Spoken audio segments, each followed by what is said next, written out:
This is TotallyT, your solutions girl, providing solutions for safety. This is part one in a series of safety. This is for you and your family. This is foundational, very important to go through part one. This is going to prepare your children for what you will be educating them now and in the future on. Listen, if you are driving down the road, listening like I do most of the time, there are a lot of visuals presented in part one, this presentation. So please go back when you're not driving to see the visuals because it will definitely have an effect. But listen in as we continue. First, the disclaimer. There is no guarantee that nothing of a serious nature will ever happen to you or a loved one. This series is intended to awaken your critical thinking, become more aware of your surroundings, and inspire you to create your own plans of action with your family. Part one of safety training. This will be about surroundings in parking lots. Now that doesn't sound like very much fun, does it? Well, you can make this a game. So how would you prepare? Well, if we're making this a game for your family, well, you have to have a reward. So what could be the reward? Maybe the one that wins this game gets to pick out the movie you're going to watch when you get home. Maybe it could be the snack of choice for the movie you're going to watch, or maybe they get to pick the game that you're going to play as a family. So decide on that first. So here's your checklist that you need to start off with. Leave your home with your cell phone fully charged. Everyone goes to the restroom before leaving. Now I know those first 2 points sound simple, but I'm sure you're going, yeah, that's happened to me before already. When everybody has to go to the restroom before you leave, or if they need to go to the restroom at the store before you leave the store, you're thinking, why didn't we go before we left the house, right? So you know those situations. If they are an appropriate level of maturity, your children, consider getting them whistles for all of them, even yourself. First, please train them in your home with these whistles. Train them when and why they should only ever use it. Do you remember the story, The Little Boy Who Cried Wolf? If you don't, look it up, explain it to the children, and they will certainly understand the responsibility of using the whistle only when necessary. And decide together if they are going to wear the whistle around their neck or put it in their pocket, and that will be up to you. If you decide to use the whistle and how they will wear it or carry it. If at all possible, 2 adults are always best when you're bringing your young ones with you. 1 adult per child is optimal. Now, before you leave, check your surroundings outside before you go outside. Check your windows, check your surroundings. If you have a garage, still look outside before getting in the garage. All should be in the car and buckled up before the garage door is opened. Have you played the I Spy game? You can start this journey, this game, with playing I Spy, and that will help get the kids excited about the game that you're going to be playing with them. Now, here's a parking lot. As soon as you enter the parking lot where you are going to be shopping, each one in the car gets to pick a place to park. So take your time. This really helps to educate them. And decide, is it going to be better for you to leave by going in forward or in reverse? I always choose to be able to pull out forward instead of reverse, just on the chance that you don't get blocked in, that somebody pulls up behind you and doesn't let you reverse. So you have better viewpoints and a better way of getting out of there if you park where you can pull forward. And pick where possibly, hopefully, you can park where no one is parked beside you. And of course, avoid any vehicle that is so darkly tinted that you cannot see into it. You don't know if somebody's in there and waiting to jump out, right? And avoid those creepy cargo vans like I do all the time. Oh yeah, those cargo vans, I know they have a use. If you drive them, I'm sorry, but they're creepy. And also choose where you can park that gives you the most lighting. It may possibly be dark when you are coming out. All of you should say out loud where you parked. How many times do you see people walking around a parking lot hitting their key fob to make it honk so they can find out where they parked? So if everyone makes this a practice, you're never going to forget where you parked. Go over this checklist before you exit the vehicle. Your cell phone, and theirs if they have one, need to be on but put away and easily accessible.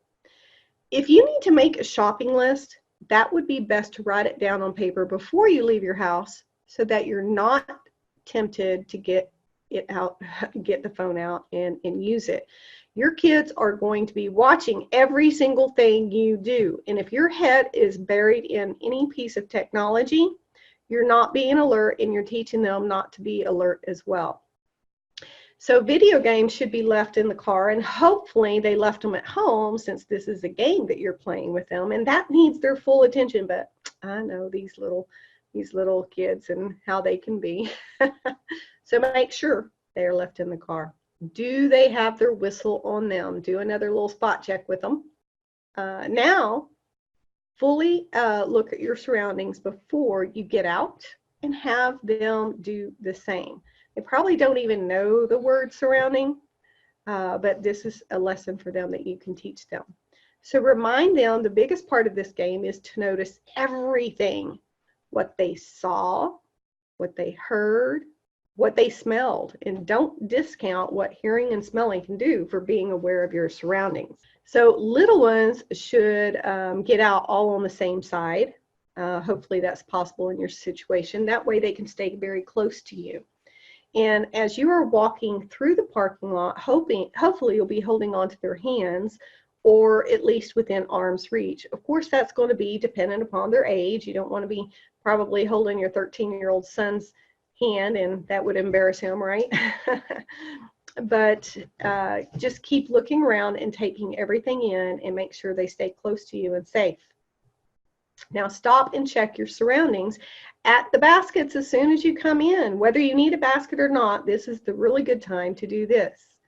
You're inside, stop here at the baskets and ask each one what they saw while walking through the parking lot.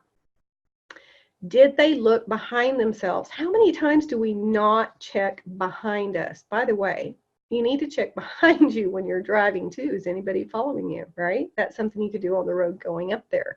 But even walking into the parking lot, who did they notice? What did they see? Who was the person that other person they noticed? Who were they with? Were they with parents? What were they wearing? Were they happy? Were they sad? Were they mad? What color were they wearing? What did you hear? Did you smell anything? You ask all these different questions and it helps them cue up to be totally aware of their surroundings.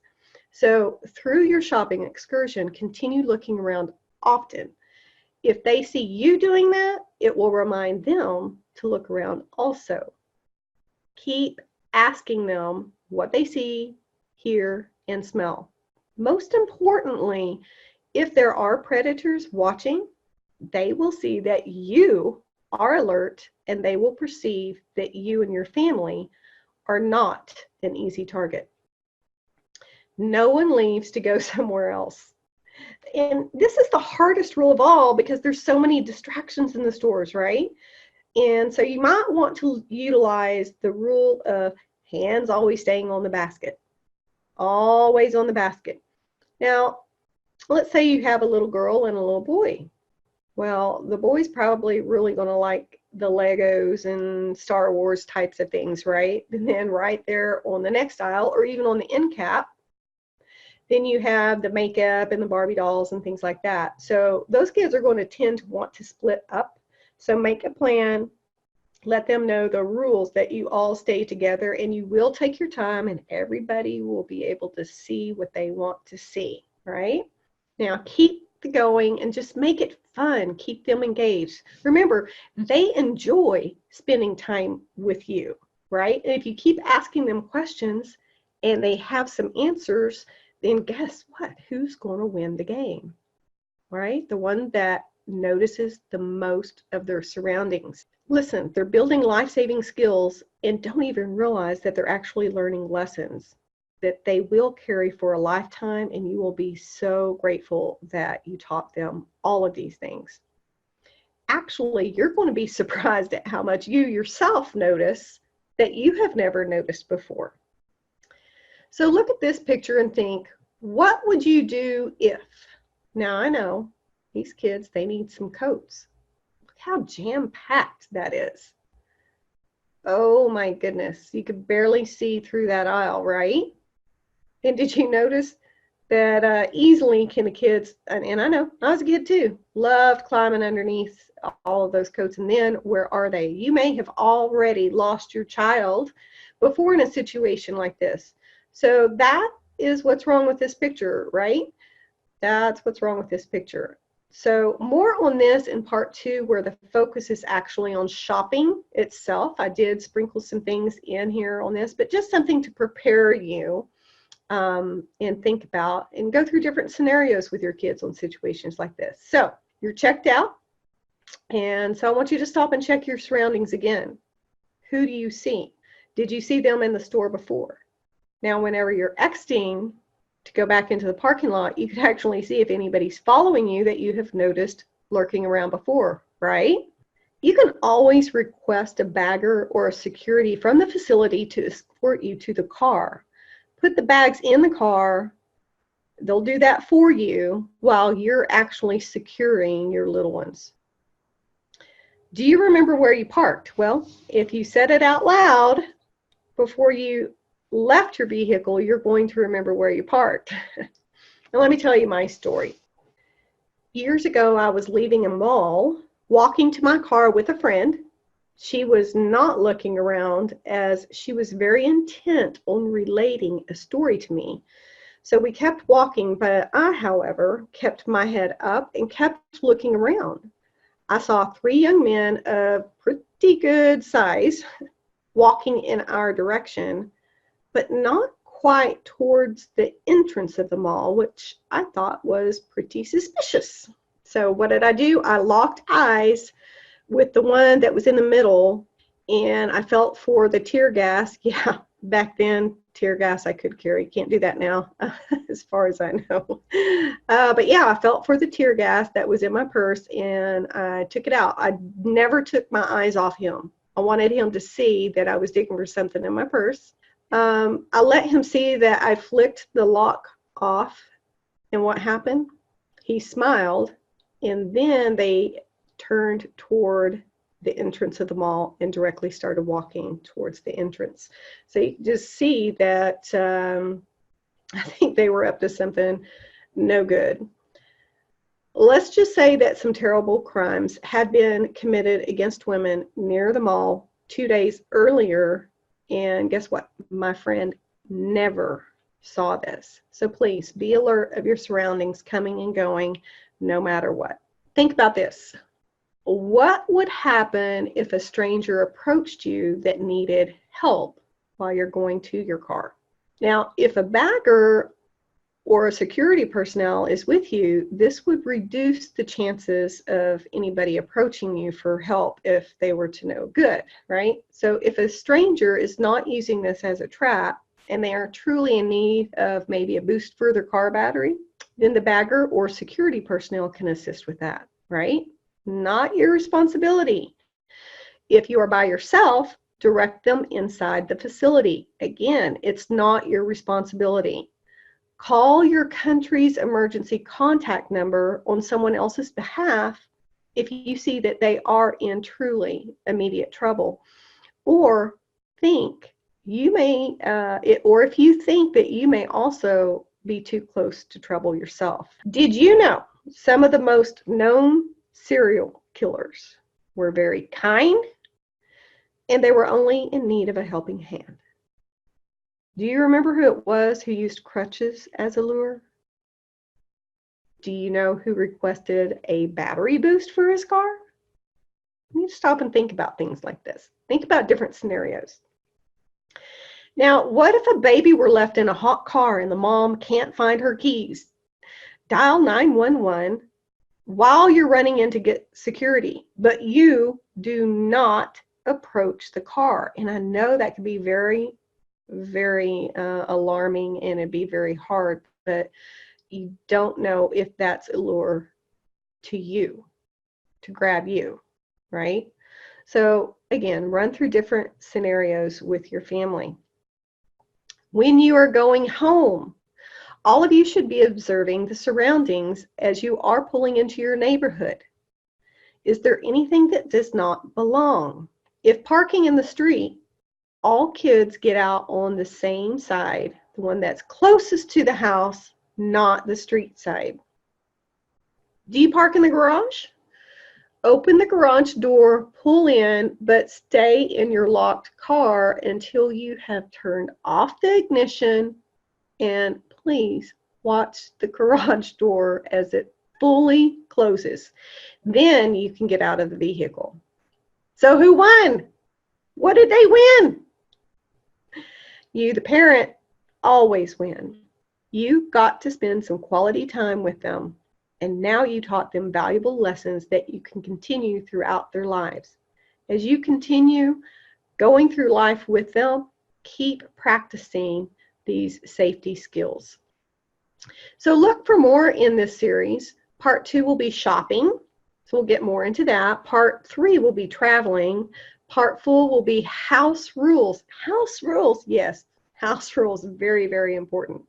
To receive notifications, make sure that you click the subscribe button and click the notification bell as well.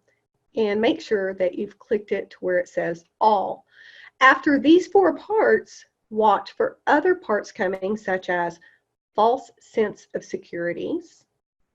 That is especially for small communities where they think nothing bad ever happens. Also, who really are strangers? Man, that is really difficult to teach to children, especially when they see us talking to strangers as well, right? Also, where they are that you are not, right? Kids go places all the times that you're not, and namely school, right? Where are other places that they go that you are not? What about parks and carnivals and fairs and festivals and all that type of stuff? Yes, there is some safety tips for that as well. And we'll talk a little bit about self-defense and more. Please take notes and review this with your family so you can make your own plans for your family safety. By hitting the like button on this video, it will reach more people. Please click the like button now and share everywhere you can. Coming soon will be some real life experiences. That helps because it's things that are relatable and you're thinking, oh, I don't know how this could ever happen, but why did I develop this safety series to begin with? If you're alert to the news and some different experiences that have happened in the past, maybe even to you recently, I'm sure that you keyed in on the safety tips that I just related to you. This has been TotallyT, your solutions girl.